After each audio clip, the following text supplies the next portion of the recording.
Okay. Hi. I should change my Hello, Scott. full name. Um, okay, there I am. So today I wanted to talk about.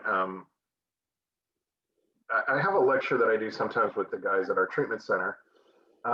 It's called the Four Cornerstones of Recovery, and they are surrender, acceptance, grief, and gratitude. We've talked a lot about grief and gratitude. David and I talk about those topics all the time. I know Tami talks about it with Rob on Monday nights. But we kind of give short shrift to surrender and acceptance, which are really key elements of recovery. And I know Tami will attest to that as well. The first step in every 12-step program reads, we admitted we were powerless over alcohol or drugs or sex or whatever it is we're struggling with, and that our lives had become unmanageable. So we admitted we were powerless over our addiction and that our lives had become unmanageable. So stated another way, we're asked to surrender. And one of my friends is fond of saying, this is the paradox of recovery. You have to surrender to win. And he's right. It really is kind of a paradox, or at least it is as far as I'm concerned. Particularly when I came into recovery, I thought that surrendering meant that I had to give up, that my addiction had beaten me. And that sounded really hopeless. Like if I surrender to my addiction, I've lost and there's no hope of me ever overcoming it. And what I kind of figured out somewhere along the way is that I'm not surrendering to the addiction, I'm surrendering to the reality of having an addiction. And once I surrender to that reality, I can take some steps to do something about the problem that I have, which is addiction. So, I'm always going to be an addict. There's no cure for addiction. Sorry. There's no cure for addiction. It's like diabetes. There's no cure for diabetes. But we can take steps on a daily basis. We can take actions on a daily basis to control it. The same way that people can eat right and do insulin and other medications to control diabetes. So we're always going to be addicts. We just don't have to remain active in our addiction. But the first step in that is really the first step in 12-step programs is we have to admit that we're powerless over it and that it's screwing up our lives. And that means we need to surrender to the reality that we have a problem. And this works as well, I think, for partners of addicts as well. You have to surrender to the fact that you're in a relationship with somebody who has an addict. And once you surrender to that fact, then you can take steps to make your life better. You can't control what the addict does, but you can control aspects of your life around the addiction. So that's surrender. The second thing I want to talk about, and I think it follows directly from surrender, is acceptance. As recovery progresses, most of us find that the concept of surrender extends beyond our addiction. We have to surrender to a lot more than just the reality of the fact that we have an addiction. The big book of Alcoholics Anonymous, I know Tami's familiar with this one, has a quote, and I can't remember what page it's on, but maybe Tami can help. But I do have the quote written down, and I'm going to read it to you. It says, when I am disturbed, it is because I find some person, place, or situation, some fact of my life unacceptable to me, and I can find no serenity until I accept that person, place, thing, or situation as being exactly the way it is supposed to be at this moment. Unless I accept life completely on life's terms, I cannot be happy. I need to concentrate not so much on what needs to be changed in the world as on what needs to be changed in me and my attitudes. So basically, I need to surrender to the fact that I cannot control the thinking or the behavior of any person other than myself. I can't control the thinking and behavior of my cats. I can't control the president. I can't control Tami. I can only control my own thinking and behavior. I can set healthy boundaries around the behavior of others to protect myself, but I can't control their choices. So this is another surrender. I have to surrender to the reality of the fact that Tami is Tami, and she is going to think and do whatever she wants to think and do. I have no control over it. So if I'm an addict, if you're like me, I'm an addict. I drank and used and acted out over everyone else's behavior. Somebody didn't behave the way I wanted them to behave. Somebody didn't do what I wanted them to do. So I drank or got high and acted out. That's what I did. If you're the loved one of an addict, you have to kind of surrender to the fact that you can't control other people. You've got an addict in your life, and the addict is going to do what he or she does, and you can't control it. There's nothing you can do to get that person sober. There's also nothing you can do that makes that person relapse or come back into sobriety. What you can do is set healthy boundaries. You can accept the reality of the other person's addiction, and you can set healthy boundaries around their behavior to protect yourself. But you can't control their choices, and that goes both ways. Most of the time, and this goes to the Serenity Prayer, the easiest thing to change about ourselves is our attitude toward whatever situation we're in. God, grant me the serenity to accept the things I cannot change. I have an addiction. The courage to change the things I can. I can change how I feel about that addiction and what I do about that addiction, and the wisdom to know the difference. If I'm the partner, God, grant me the serenity to accept the things I can't change. My partner's addiction, that's up to him or her. The courage to change the things I can, my attitude, my boundaries, how I respond, and the wisdom to know the difference. I have to surrender my lack of control over other people, places, things, and situations, especially the ones that upset me. And as an addict, and I don't know if this applies as much to partners of addicts. I suspect it does, but as an addict, I need to place more value on peace and serenity than on being right. Being right, I just have to let go of that. Even when I'm 100% certain I'm right, I have to let go of it because other people may see things differently. And if I, dig in and want to fight about it, I'm going to develop a resentment, and I am going to go back out. Resentments and relationships, which often go hand in hand, number one causes of relapse. So I just have to let it go, change my attitude, and move on. So by surrendering to the reality of addiction, of the people, places, things, and situations that I can't control, I am actually empowering myself. And that's what my friend, his name is Michael, means when he says, the paradox of recovery is we have to surrender to win.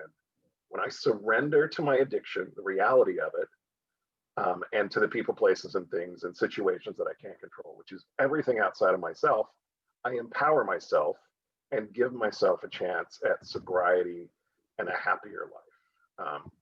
So that is all I have to say about surrender and acceptance. And I don't know if Tami wants to jump in. Oh yeah. Those are like, I agree with the paradox. So when I went off to treatment, my dad wrote me a really nice note, and I still have it, and in my big book. And he said, "You're a strong-willed, person. You can do this." And I remember, like, this is a few 24 hours ago. I remember going, he'd already left. They dropped me off, and I remember thinking, you don't know. I've tried really, really hard. I've tried everything I can do. And like, if there was, I had the visual of a brick wall imprinted on my forehead of banging my head up against, I tried everything. And so it was when I finally surrendered to the, I can't do this by myself. I don't have the tools. I don't know what I need to do. And I was willing to listen to the people that were guiding me in the treatment program. And then, eventually, 12-step meetings, et cetera. That's when things shifted. That's when, because I surrendered, I was willing, and then I could learn. Otherwise, I would have kept banging my head up against the brick wall. Acceptance, that paragraph starts off with, and acceptance is the key. And I know that. I know that that is, and it said, it basically, if you want to be happy, like my level of acceptance and my level of happy are directly related. If I am really unaccepting, I'm really unhappy. And there, like you said, there's nothing I can do or not do that will, affect other people.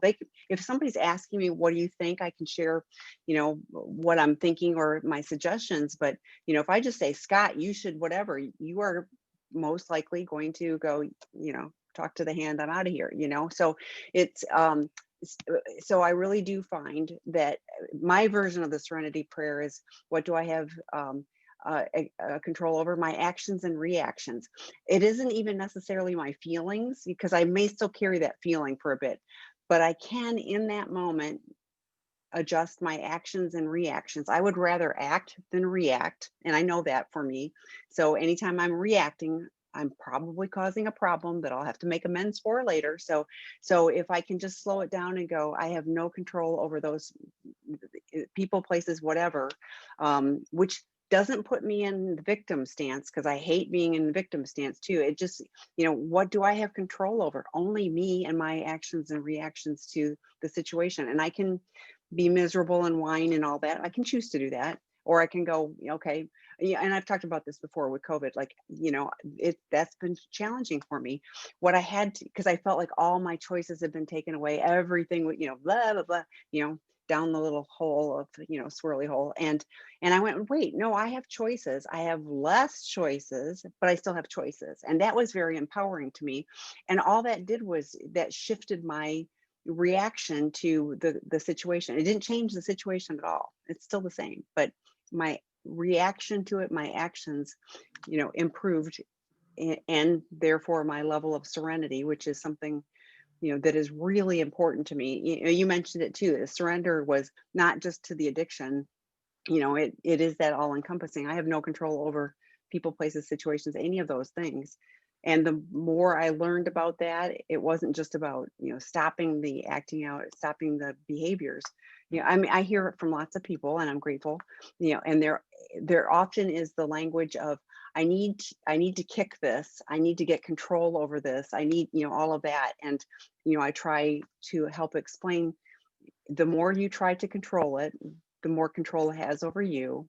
And so when we surrender and learn to accept, that's when we can find what's really meaningful in life, is, because then we're not just constantly, hitting our heads up against a brick wall. So great topics, so. So give us some questions in the Q&A. We will happily answer them. Anything related to what Tami and I have been talking about, or anything else to do with addiction and recovery. This is a very open-ended webinar. We roam all over the place with this.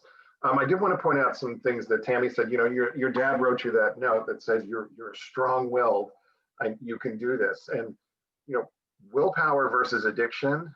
Mm-hmm. Addiction wins every time. Willpower is not enough. Willpower is enough for me to not drink until 5 o'clock. Willpower is enough for me to say I'm only going to look at porn for 10 minutes, and then but at the 10-minute mark, my willpower is gone. And the addiction is there, and it's in control. If we could do this with willpower, we would. Oh yeah. But we can't, which is why we're all here tonight. Yeah. Which is why there are treatment centers and 12-step groups. We can't do it on willpower. And the other thing you mentioned, which is what follows from that, is we need other people to guide us and support us in our recovery. That's the only way that we can stay sober long term.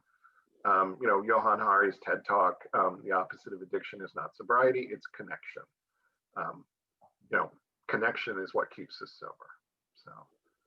So we have a question. I'm a partner, curious about S-Anon and COSA. Might have the names wrong, COSA-Anon, but I think I look at the websites and I'm confused. So I know we've got on our resources page on sexandrelationshiphealing.com, links to the various groups, but let's talk a little bit about the various partner groups. You want to go ahead? You're better with okay, well, so like AA has Al-Anon, so there are corresponding loved ones groups, typically partner spouse groups. There are some for teens, like Alateen and stuff like that. But in the S groups, there are groups for partners. Um, uh, One of the challenges, Dr. Rob wrote a book, Codependence Moving Beyond Codependency, and unfortunately, language has been included in some of the groups, the partner groups, about you having to work on yourself, like you have to work on your recovery. And some of the groups are toxic, some of them are great. So it really is, find what is helpful for you. They're not all the same. And even within, like at Essanon, you could go to 6 different groups online and have a different flavor for each of them. Every 12-step group has its own personality. I had to shop around for my home group when I moved from Michigan to Arizona because I wanted something that was a good fit. And I went to a couple of different meetings. I went to the one that became my home group and went, yes, So I would invite you. We often use in the 12 steps, take what you need and leave the rest. So even if you go and they start talking codependency or something like that, and you feel like, but I like the connection, I'm with these other people and that's helpful, great. We also have drop-in groups. I subbed in today on the Betrayed Partner group at 12:30 Pacific time on Wednesdays, but there's one tomorrow morning at 8:30 a.m. Pacific time. And there's another one Sunday night. So on sexandrelationshiphealing.com under events, you'll see the calendar. And I would invite you to check those all out. They're a safe space in a pro-dependent aligned language. We don't permit codependency to be used. So I would invite you also to check those out. But with any of those groups, just check them out. I mean, I don't think you can get too much support. So if you feel like one's a fit, great. Yeah, like Tami said, COSA, which started out, I think, as Codependence of Sex Addicts, which is a horrible thing, which is why they shortened it to COSA, less shaming.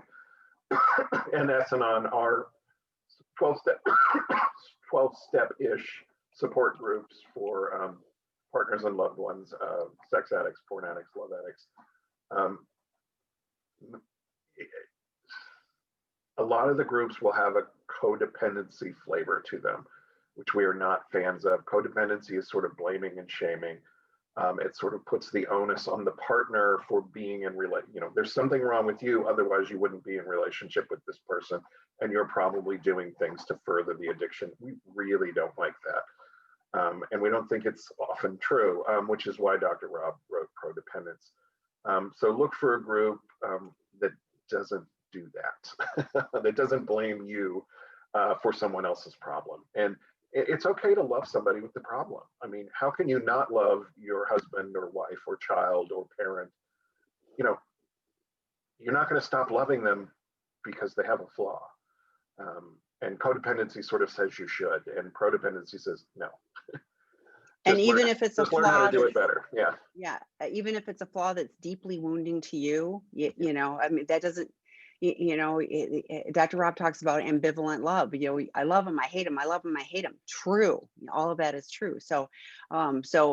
But again, going to the various 12-step groups, you may go and you may find a couple of people that you go, I connect with them, and they can be part of your peer support. That's great. So again, if there are things that resonate, I think, and we talk about healthy boundaries, Scott just talked about it a little bit ago, but with some of those groups, they can help you establish and maintain healthy boundaries. Great. So again, there are pieces of each of those that can be super helpful, even with the S group. So let's flip a little bit on this, but there's a number of different S groups: SA, SAA, SLAA, and I forgot, there's more, and then PA and SCA, and there's also RCA, which is Recovering Couples Anonymous, where you can both go to the meeting. Yes, and all of those have little different, philosophies. They're all based on the AA 12 steps. So they all have some core aspects, but, some of them have very different, what sobriety definitions of sobriety than others. Some of them are more open for females and males are gay or whatever. So it really is, what's going to help you, at this point. And the other thing is, like, it's not a lifelong commitment. If you go to, S-Anon and that really works for now and that's really helpful, and things change and I'm gonna go try COSA. Great. All of those things, just keep finding what's helpful for you at this chapter, on your journey, or this spot on your journey. Chapter in the book. I don't know. I'm mixing analogies. So okay, the next question is, hello, I have trouble accepting the idea of affairs as part of addiction. I kind of get the porn and sex only part, but why do addicts seek emotional affair if most cases are, as I have heard in my case for sure, I gave everything for him. He was never lacking support, love, time to hear about his problems. I, though, was everything for him emotionally. Why did he have to look else, somewhere else? I asked my spouse and he just says, I don't know. Please help me understand it. This is the most difficult part to overcome. First of all, this is a great question. I'm so glad you asked it. It goes, his addiction has nothing to do with you. This is one of the things that you're going to have to surrender to and accept.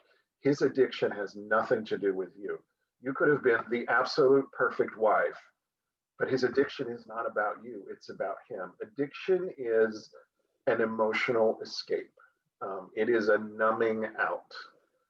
Alcoholics don't drink to have a good time. They drink to not feel. Drug addicts don't want to feel high. They want to not feel. Sex addicts, porn addicts, love addicts, it's about emotional escape. I don't want to feel stress, anxiety, depression, fear, boredom, loneliness. Shame is the master. Vulnerability. So I check out. And the way that I check out is to create a neurochemically intense experience. I can do that with alcohol, which pumps out dopamine and serotonin and oxytocin. I can do that with heroin, which pumps out the same neurochemicals. I can do that with sex or porn or an affair, which pumps out the same neurochemicals. We can do fMRI scans of cocaine addicts and sex addicts or porn addicts or whatever, and their brains light up in exactly the same way. And interestingly enough, they light up even before the drug enters the body, or even before the orgasm happens, or it's the anticipatory high, particularly with sex and love. It's the fantasy. But the fantasy of the sex and the porn and the orgasm and the love lights the brain up like I'm using cocaine. So an emotional affair, it pumps out those same juices in the brain, and creates the same emotional escape. And I can make that last for as long as I want, because I can stay in fantasy for days if I want. It actually works better than cocaine, because I got to go do a line every 10 minutes with cocaine to stay high. So that's really what's going on. And again, I want you to understand, his addiction has nothing to do with you. You didn't cause it. You can't fix it. You gave him everything. I believe you. And he still did this because it wasn't about you. And it doesn't mean he doesn't love you. It doesn't mean he finds you not attractive. Most of the guys I talk to, that woman you had the affair with, was she as pretty as your wife? Oh, God, no. Was she as interesting? Oh, no. Was she as funny? No. Why did you do it? And I get the same answer you got. I don't know. And the reason is because it helped them escape emotionally. And he's got a lot of work to do to get over that.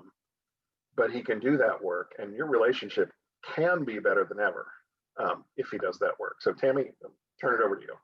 Yeah, no, and I agree. And the emotional affair, so it's always that, it's the secretive, it's, I'm not taking out the trash, I'm not paying the bills, I'm not doing any of the mundane things. It's always, it's like early dating 101, because you're like always on your best.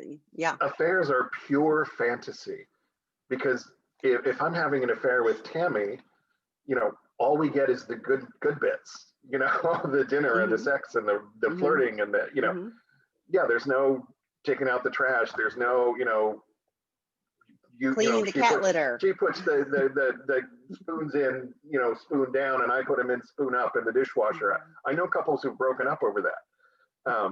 You know, so yeah, I cut you off, but go ahead. Yeah, no, I agree. It's always, you know, and interestingly, I often get calls from people who were former affair partners, and their relationship is on the rocks, and they don't understand why the relationship is on the rocks. And I'm like, because that was the surreal, the bubble of, you know, this unreal. And oh wait, you both had affairs on, you know, so what did you think was going to happen? I mean, this is, you know, to someone else, it's kind of like, you know, I can be a predictor. I could, you know, I could be a fortune teller because I could tell you what's going to happen. So, and I agree with Scott. It, you know, it feels like this is really personal, and he did this to you. But when he says, I don't know, I believe he really doesn't know. I hope he's working with a qualified professional to really do that deep work, and it's going to take him a long time. And that's what we do at our treatment program, is, you know, deal with those underlying issues. So, and I agree with Scott too. There can be healing. You know, we know lots of couples who have, you know, weathered the storm, and the addict has learned to be emotionally, you know, connected and do life differently. It's what we're talking about with the 12 steps. It's learning to do life that we didn't have the tools to do before. Okay, next question. Recovering SILA grad, yay, 6 months sobriety, yay, 6 months. SILA, so you know, is Seeking Integrity Los Angeles. It's our treatment program. 6 months sobriety, 6 months since discovery. I was subjected to severe physical and emotional abuse by a parent, and years of sexual abuse by a trusted family friend. Oh, that always just, I was controlled forcefully and psychologically by my abusers. I have been diagnosed with a DID, and now lots of therapy and on lots of medication. I have a very strong-willed spouse who likes to control things, as described by others, not just me. In some ways, she triggers memories of the abusive parent to me, but I understand this is likely colored by my trauma. As we try to recover our marriage, I find myself more resistant than ever to her control. I feel like I'm fighting the control from my childhood, but is it possible I'm just an addict doing what addicts do, trying to control everything? That's a great question. Yeah, sort of yes to all of it. You know, first of all, then the severe physical and emotional abuse by a parent, and years of sexual abuse by a trusted family friend, controlled forcefully and psychologically by my abusers. This is the recipe for addiction, particularly sex addiction. You know, that's just where it is. It sounds like there's a lot of post-traumatic stress related to that early life abuse, and the pain of that, the psychological pain of that, is why addicts really want to numb out. Almost all addicts have unresolved early life trauma of some sort or another. Yours is very severe, and part of it was sexual in nature.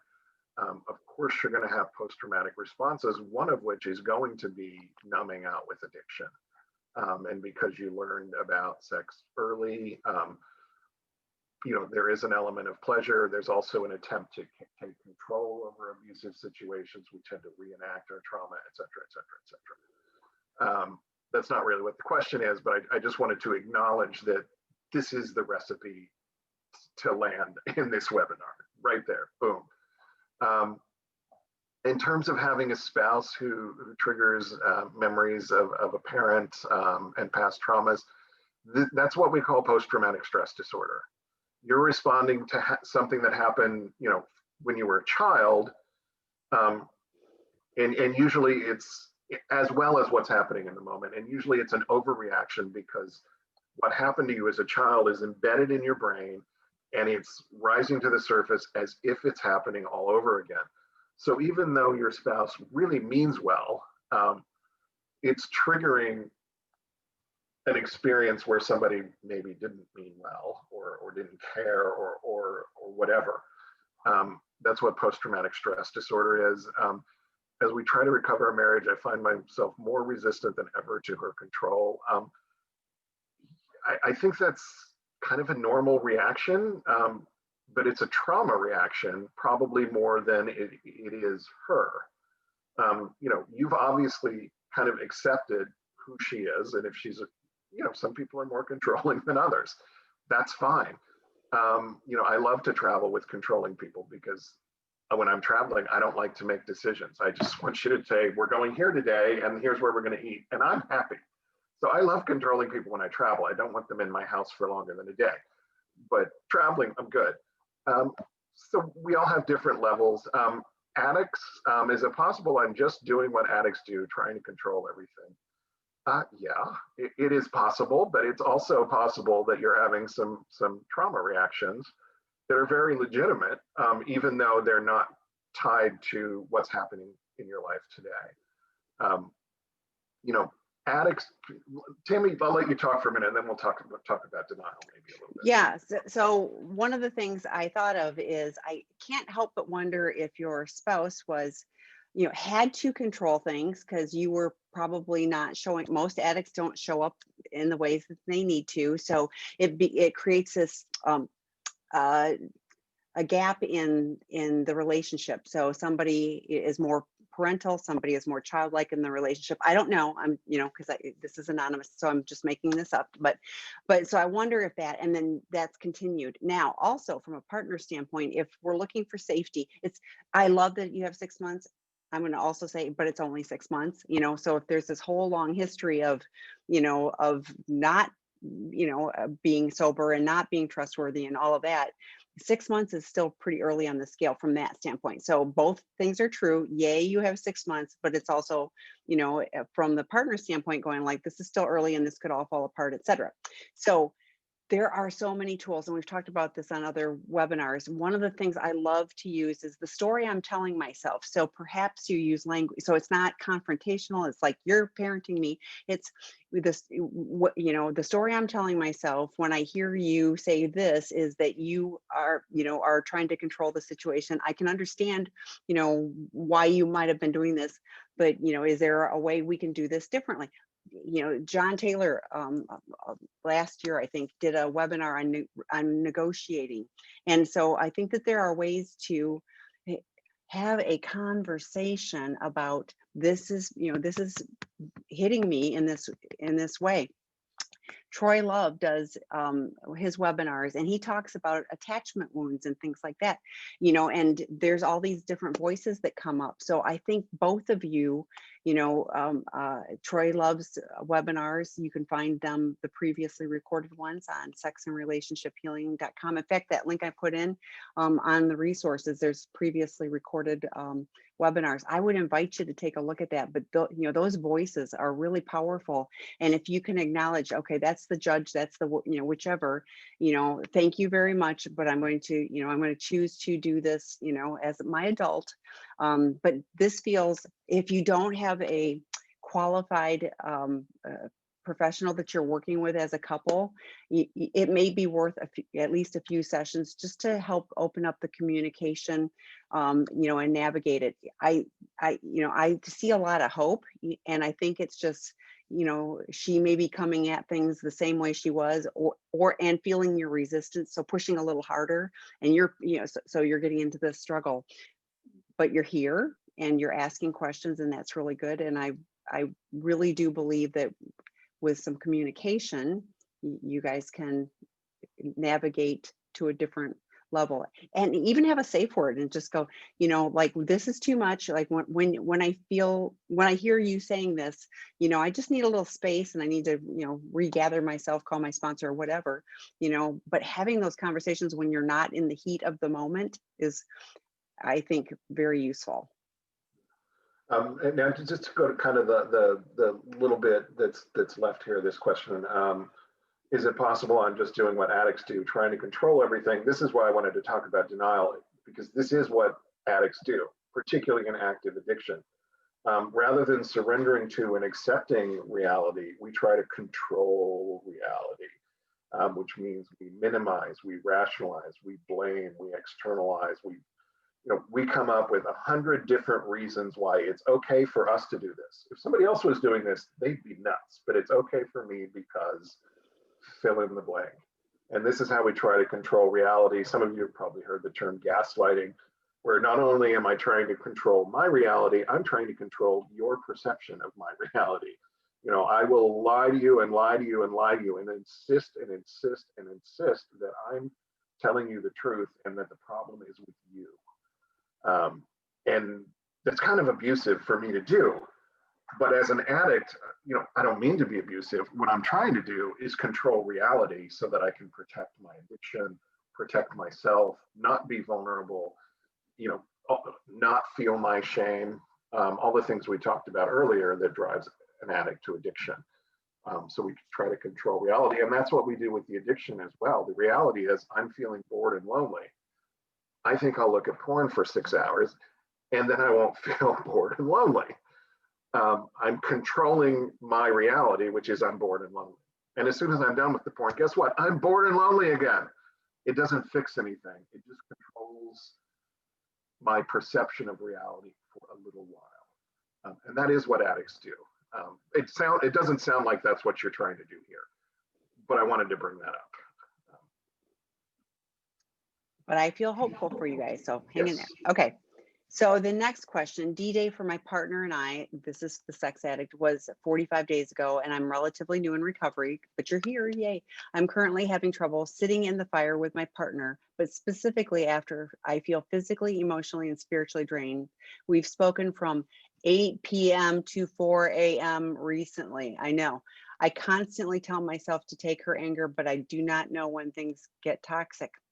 I've tried to set boundaries with little success. Do you guys have any advice? Yes. You go, and I'm going to dig up a link. Yes. So we talk about this all the time, but that's insane for both of you.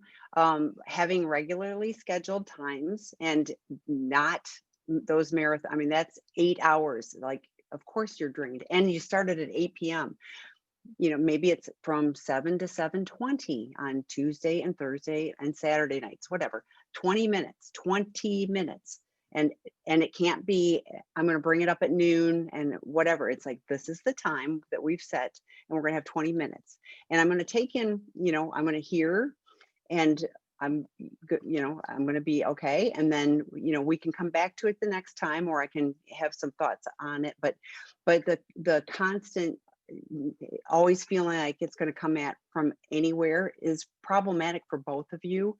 You know, there needs to be some containment. That said, there are also, I mentioned earlier, there was a betrayed partner support group today. There's another one tomorrow. Those are the perfect places for partners to vent. That is that's why we're there. You know, we have numerous ones of those. There are also male addict and female addict groups specifically for you guys to get support too. You need support away from each other. Yes, there's, you know, volatility. Yes, your partner is angry, understandably, but it doesn't, you know, it doesn't help anyone. You know, what typically happens if this keeps happening is you relapse because you just go, why am I trying? And it's just too much. It's too painful. So getting support from others to vent and to be whatever, you know, but having that safety net of, this is the time we're going to talk about our relationship, and this is it. So it's contained.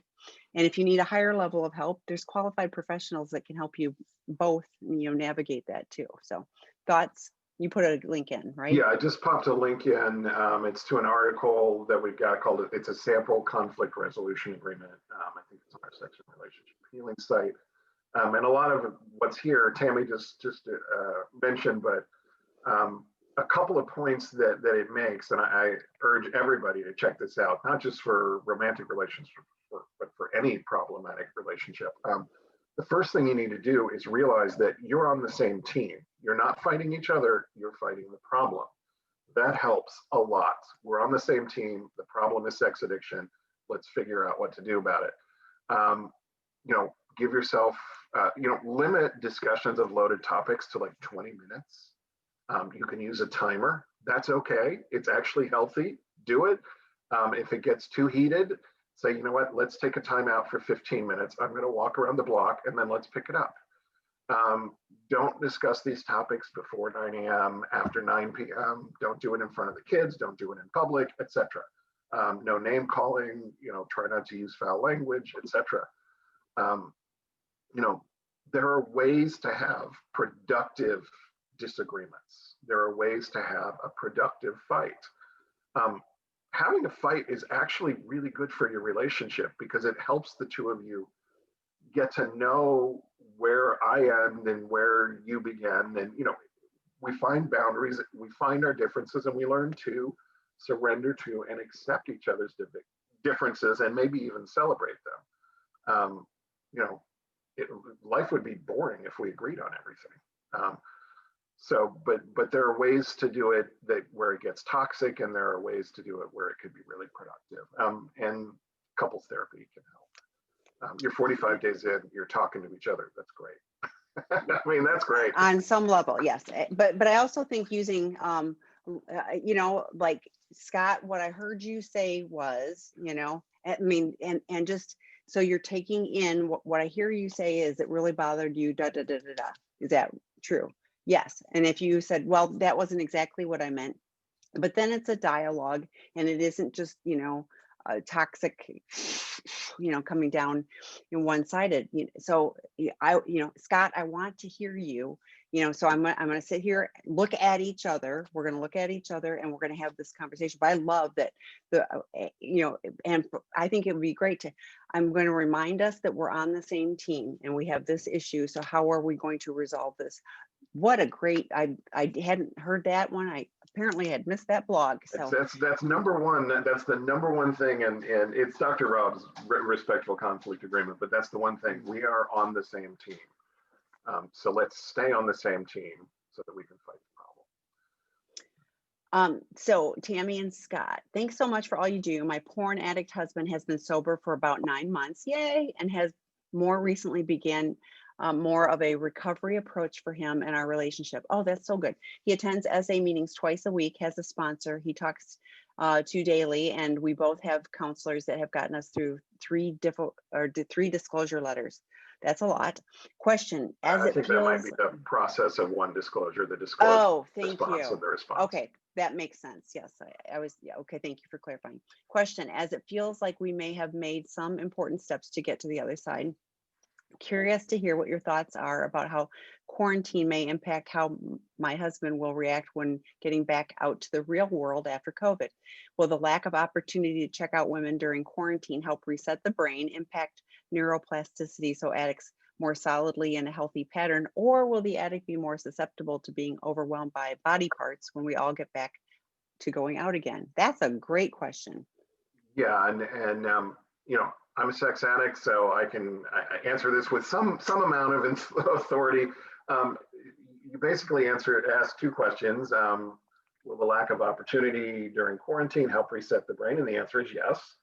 And then will the addict be more susceptible to being overwhelmed by body parts, which is well put, because that's what we see. We don't see people, we see body parts when we're going back out again. And the answer to that is yes.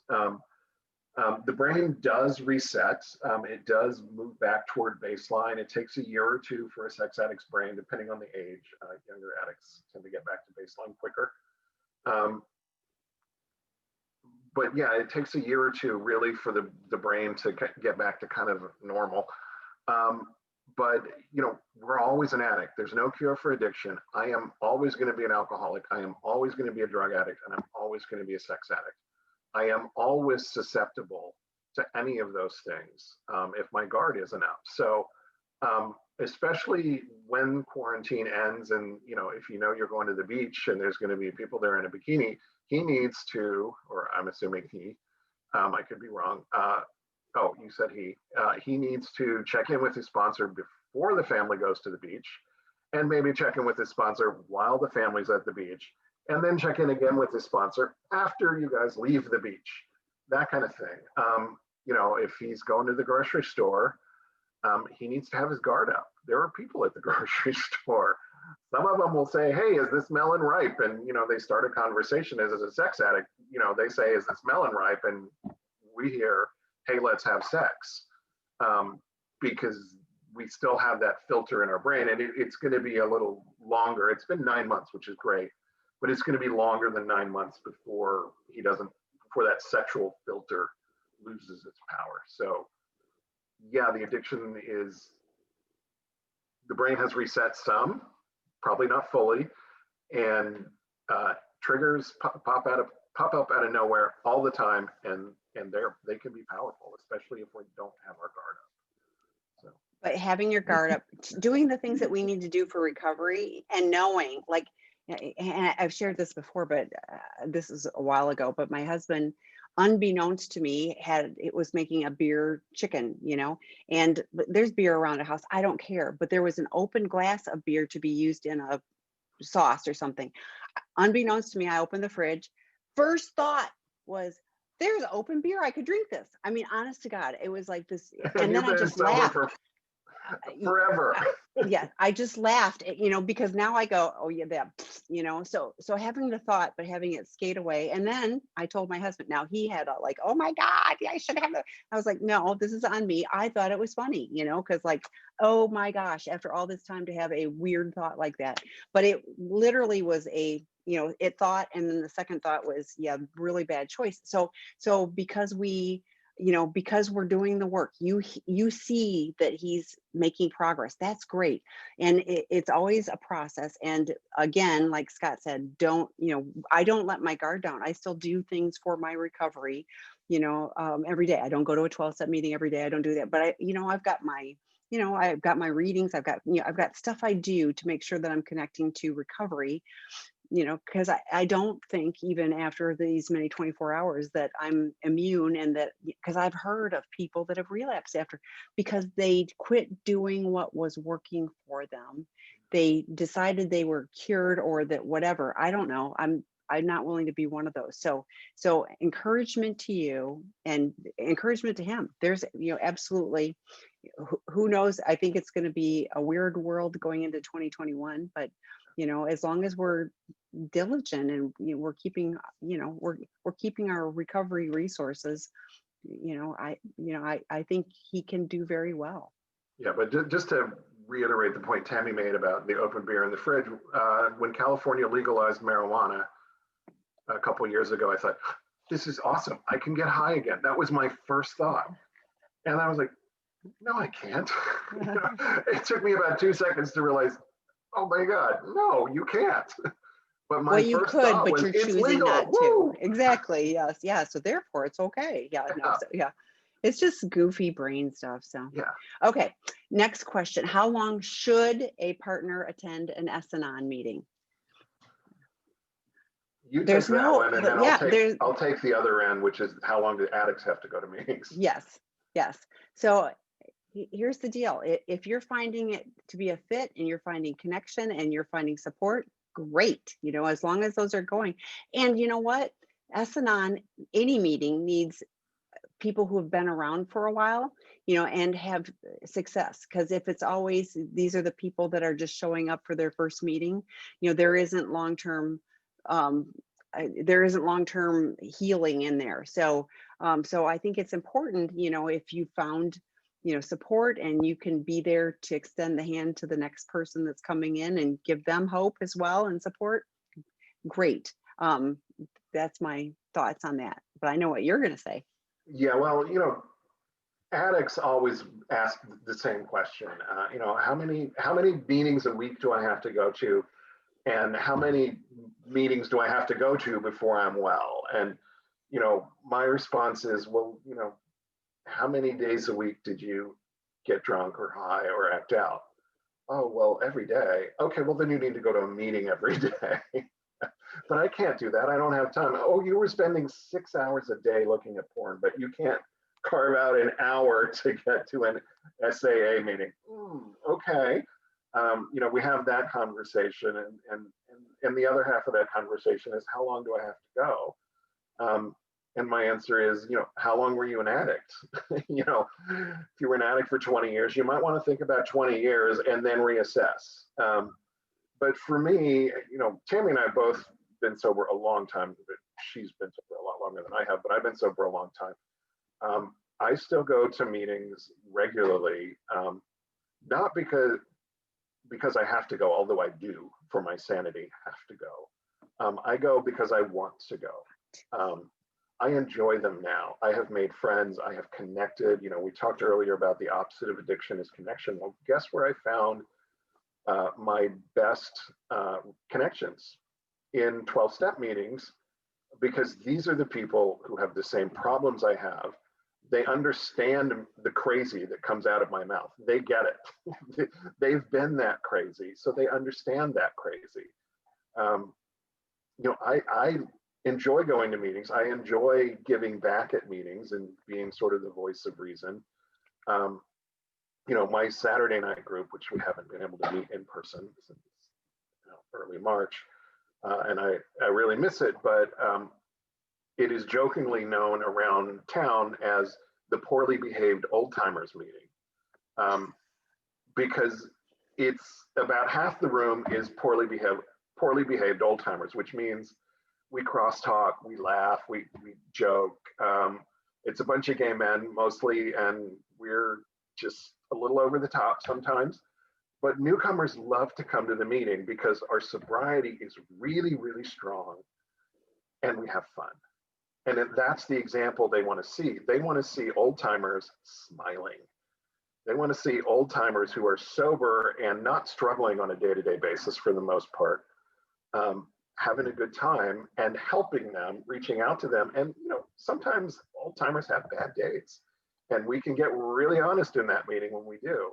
And the newcomers like to see that too. Oh, life still happens. Oh, okay. This is cool. So, you know, I will go to meetings until I die.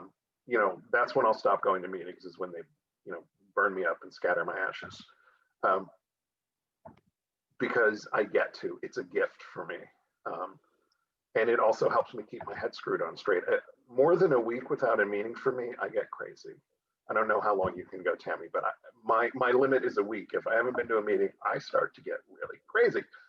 And there's just something, because we've been going a long time, there's something about the process, and even just like the whole, you know, there's some things that we do at every meeting, you know, reading the steps and, you know, how it works and all this. And so there's this, and I find myself just settling. So whatever the extraneous stuff is that's going on just doesn't really matter, and it all slides away. And I just know that that's home for me. That is really, you know, like you said, that's where I found people that could show me how to live life differently. I believed them when they said, you can, you know, we did this, you can do this too. And like you're talking about with your poorly behaved group, that's, yes, that's appealing. I did not want to be, you know, sitting there in a shroud going, oh, life is so horrible now, you know. And my therapist in treatment said, if you don't make recovery fun, you're not going to make it. And so, as my grandpa would say, by jingles, I made it, you know, I've tried to make it really fun, you know, and I have had, you know, and I've met amazing people and people I genuinely care about, and I could show up for them as people have shown up for me. It's, you know, it's so, like you said, the opposite of addiction is healthy attachment. You know, we are meant to be attached to people. And when we're body parts and objectifying and all of that, we aren't. Like the person shared how painful it was, that, you know, the emotional affair and things like that, you know, that is that the real vulnerability and connection is with that partner, that spouse, you know, but you know, this person is missing all that because they're off, you know, doing what they perceive as, you know, really great dopamine fun, you know. So,